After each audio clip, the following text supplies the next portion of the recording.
జరిగి ముఖ్యమంత్రికి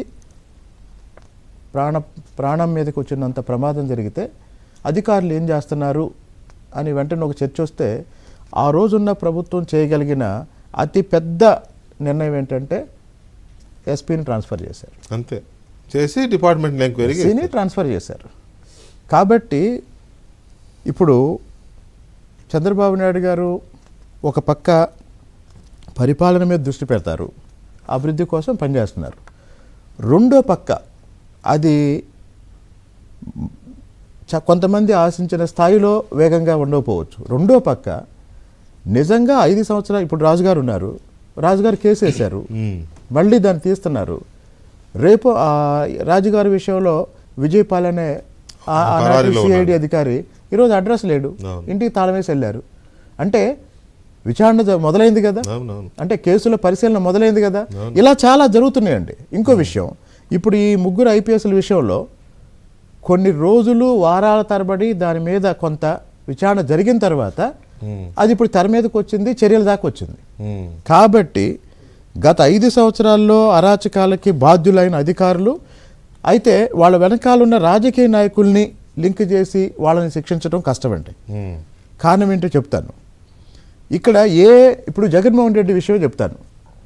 జగన్మోహన్ రెడ్డి అవినీతి కేసుల్లో ఆయన్ని సపోర్ట్ చేసే వాళ్ళు అడిగే మాట ఏంటంటే, జగన్మోహన్ రెడ్డి ఎప్పుడన్నా, ఇందాక మీరే చెప్తున్నారు, మన ప్రసాద్ గారు చెప్పారు, రాజశేఖర్ తండ్రి ముఖ్యమంత్రిగా ఉన్నప్పుడు జగన్ చేసిన అవినీతి అని.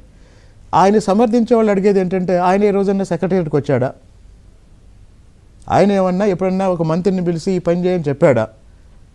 కాబట్టి ఇక్కడ ఒక రాజకీయ నాయకుడి పాత్రని ఎస్టాబ్లిష్ చేయడం చాలా కష్టం.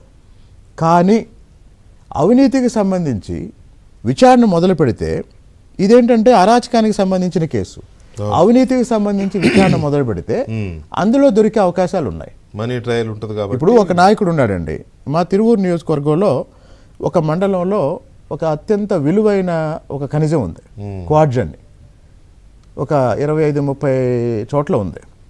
దాన్ని గత 5 ఏళ్లలో ఒక మంత్రి, ఆ ప్రభుత్వంలో ఉన్న ఒక మంత్రి ఎలాంటి లైసెన్స్ లేకుండా మైనింగ్ చేసి 100 కోట్ల రూపాయలు సంపాదించాడు. ఎన్నికల రిజల్ట్ రాగానే వదిలేసి వెళ్ళిపోయాడు. తర్వాత నాకేం కబురు పంపించారంటే, అక్కడ కొంత తీసి రెడీగా ఉంది ఎక్స్పోర్ట్కి, దాన్ని తెచ్చుకోవాలి, కొంచెం హెల్ప్ చేయండి అన్నారు. నేను నో చెప్పాను. ఇప్పుడేంటి, పార్టీ మారి జనసేనలోకి వెళ్ళి మళ్ళీ దానిలోకి దూరాలని ఆయన 4 రోజుల నుంచి మీడియాలో వార్తలు వస్తున్నాయి.